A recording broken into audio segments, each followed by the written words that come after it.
Okay, this is game 2 of the medium games final. If I didn't explain in the previous video, medium games is a tournament for players of medium rating, so there's some ratings floor. People who've got some amount of experience, but you can't be really one of the highest level players, which gives a shot for everybody. I will say both Neqativ and I are some of the highest ranked players in this rating pool, so there's that. We got Way of the Squirrel, not quite as cute as Way of the Otter, but interesting. Training could be interesting, especially with experiments. I don't think I've ever seen training experiments before, but it seems like it could be pretty explosive. How does one gain experiments? Unclear. Remodel estates into them. Seahag feels pretty tough to deal with.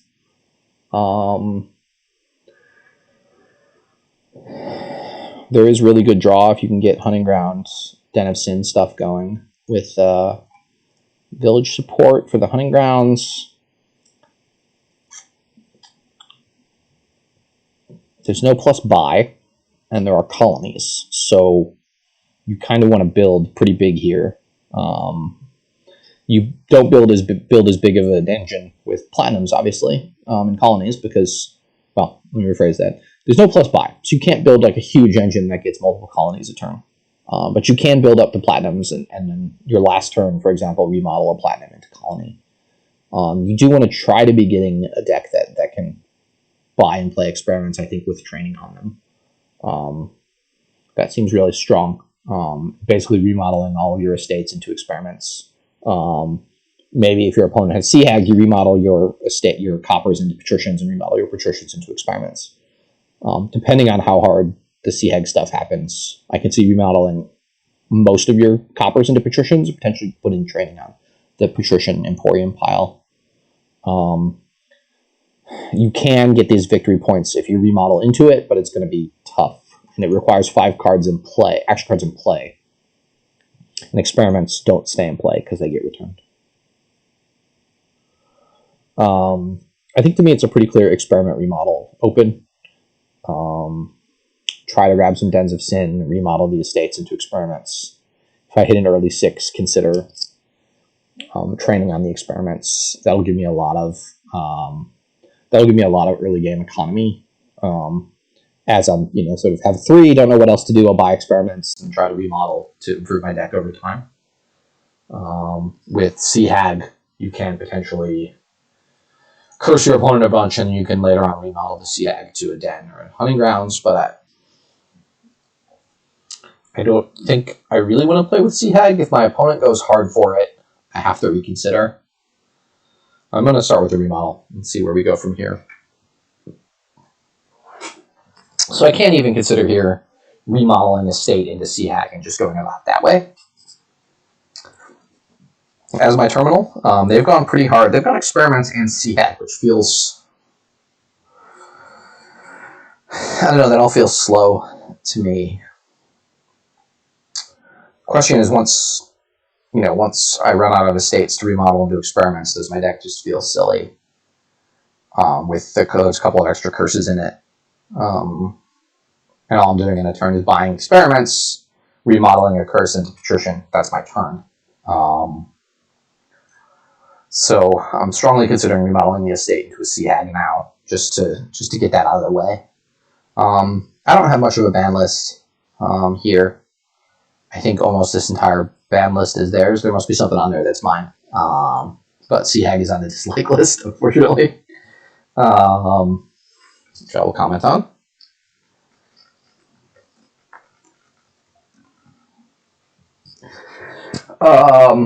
Yeah, so if either of us had banned it, we wouldn't be seeing it. The question is, how many terminals can I support until I add villages? And I think my deck is just going to be better with no trashing. So I'm going to unload the experiments here. I can also consider squirreling at some point in experiment if it comes up. Wow. That's a tough draw.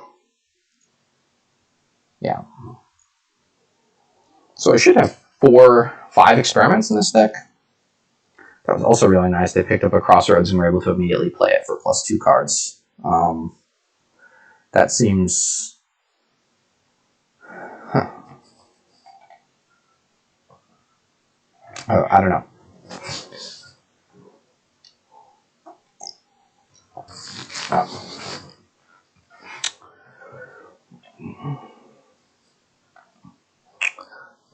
I've already got my 3, so I'm going to squirrel this and buy 2 experiments. They got a Hunting Grounds.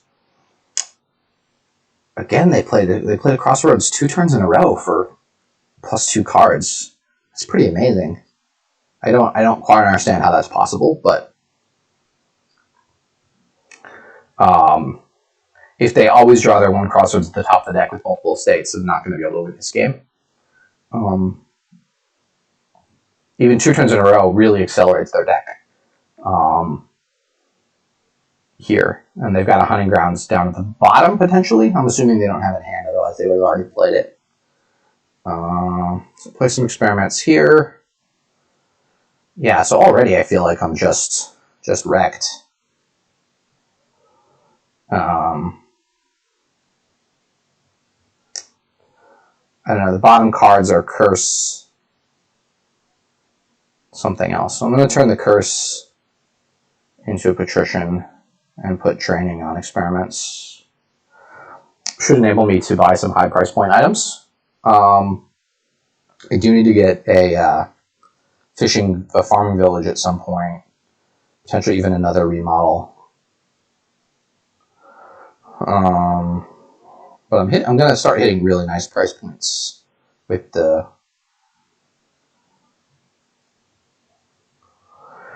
Yeah, unfortunately I have 8, which is not like doing a ton for me. So I'm thinking about just getting a Den of Sin here as reliable draw. When I don't have a good turn, add another farming village and another remodel. I could potentially add 1 Crossroads to my deck. The fact that it doesn't draw should be okay.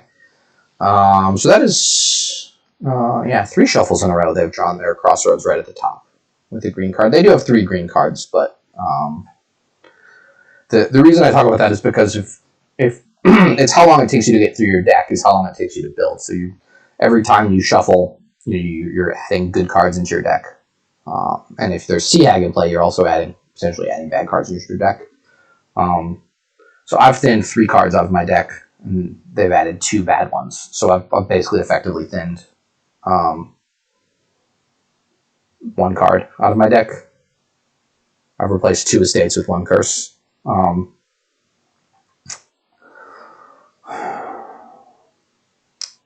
Yeah. That was an okay shuffle they triggered for me. I just have a lot of coppers here. I'd rather they didn't discard an experiment every time. So they're a lot less thin than me, so I'm going to strongly consider just picking up a Sea Hag here. And we'll see from there.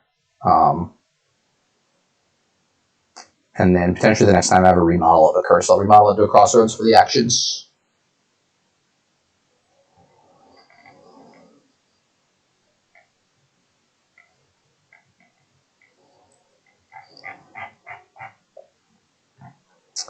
Okay. Yeah, I mean, I guess I'll just go for the Sea Hag stuff now. I don't feel great about it, but so that was a not as nice shuffle. They were able to just get 1 remodel in it. Remodel that into a Crossroads. So I consider going experiments again, which feels fine. I can also consider the Den of Sin to try to make sure next turn is nicer. I have a Sea Hag down there and experiments.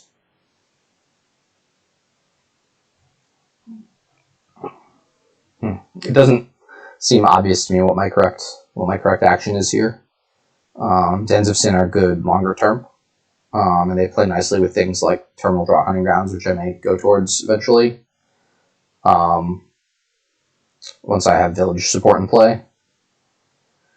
But the experiments give me a lot of quick draw and money. I think I'm hitting my price points right now, so I'm okay not playing that. It seems to have worked out a bit. I do want to play this because I want to buy something that costs 3, even though that, at least that triggers the shuffle. Now I'll buy more experiments because I have a Den of Sin coming into play.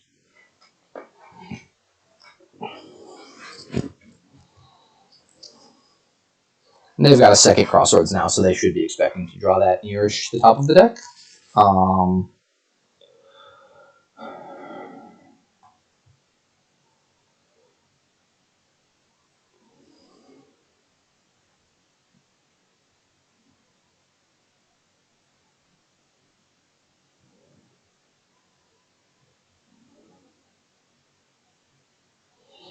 So if I hit 6 now, I will strongly consider buying a Hunting Grounds myself.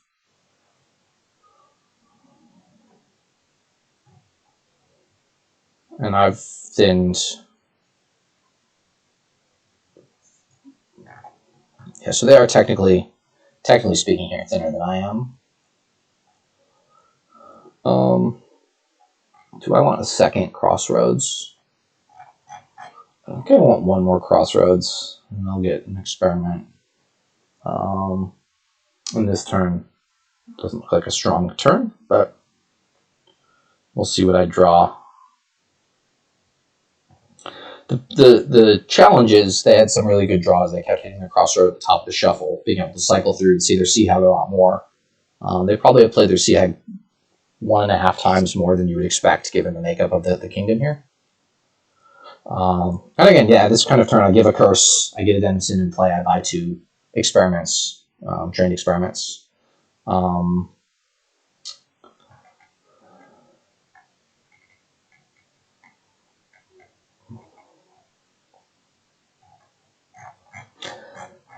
Yeah, so their deck kind of does bad stuff, would be doing bad stuff if they didn't start with the top deck Crossroad. But now, because they did that a couple times early, they've been able to build up this Crossroads Farming Village stuff. I don't know, maybe their strategy, they're getting the Sea Hag early, is just fundamentally better than what I'm doing. So I don't have anything to complain about. Certainly possible. Hit them with a Sea Hag. I can squirrel that. Get the Hunting Grounds myself. So the advantages I have is few, but there are some. I have the training on the experiments. I have a couple of Dens of Sin. And I've remodeled some of my estates, but they have started doing that now too. So their deck is, functionally speaking, I think even still thinner than mine now, even though they got the really late remodel, because the remodel can't really keep up with the Sea Hag when the Sea Hag's getting played quite a bit more often than the remodel is.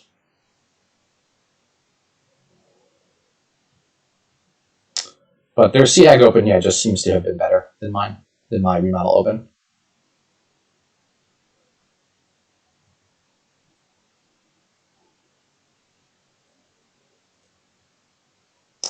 We'll trigger this shuffle because it's just got junk in it. So I did hit 6 here, so I will kill a curse, get another Hunting Grounds, and a Den of Sin.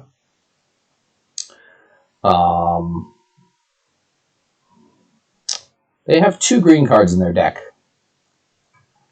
Hard not to get salty in this case, but again, they have a ton of villages and a ton of Hunting Grounds, so they're likely to draw their deck every turn anyways. I have a pretty good chance of finding my Hunting Grounds and having a nice turn.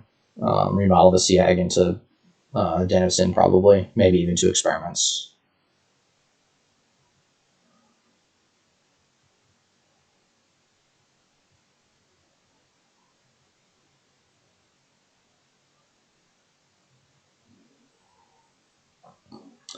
Normally this feels pretty close to resignable, but at some point you have to build up to a deck that can do something like buy a colony. So they're doing it with copper. It's still 7 coppers in deck. But they are able to squirrel a bunch of stuff at the end of the turn. So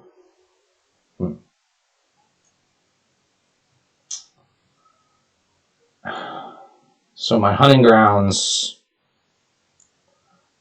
missed? I'm not sure. I thought I had hunting grounds in my deck. Maybe I gained it during this shuffle. Okay. Squirrel both of those.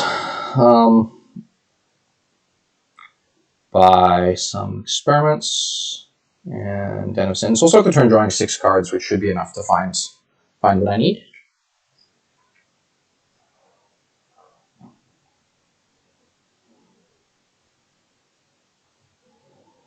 The problem is if they can continue to single colony every turn, I'm sort of hopeless to catch up.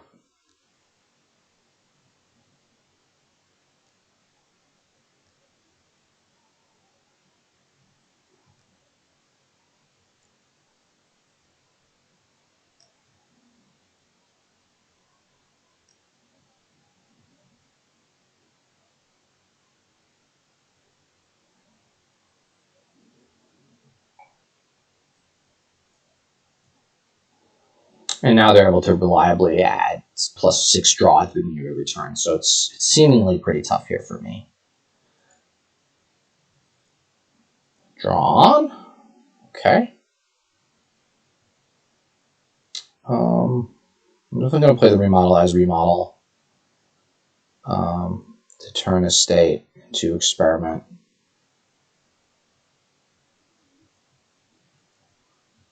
And I will next turn that. So my consideration here is just to get a platinum. That's what I will do. The nice thing about the platinum is I can, my very last turn of the game, remodel it to a colony. It should enable me to hit colony pretty reliably, and I hope they just done twice. I'll continue to remodel stuff into stuff. I've got curses I can remodel.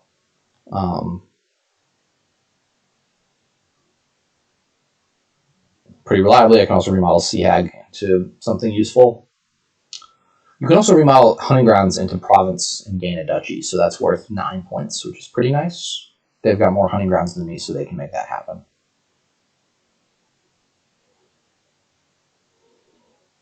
Yeah, so I'm at this point just hoping that they dud twice. If they're 2 turns ahead, at least. That feels about right, two turns ahead, not counting first player advantage. And they're just cycling colonies now. Yeah.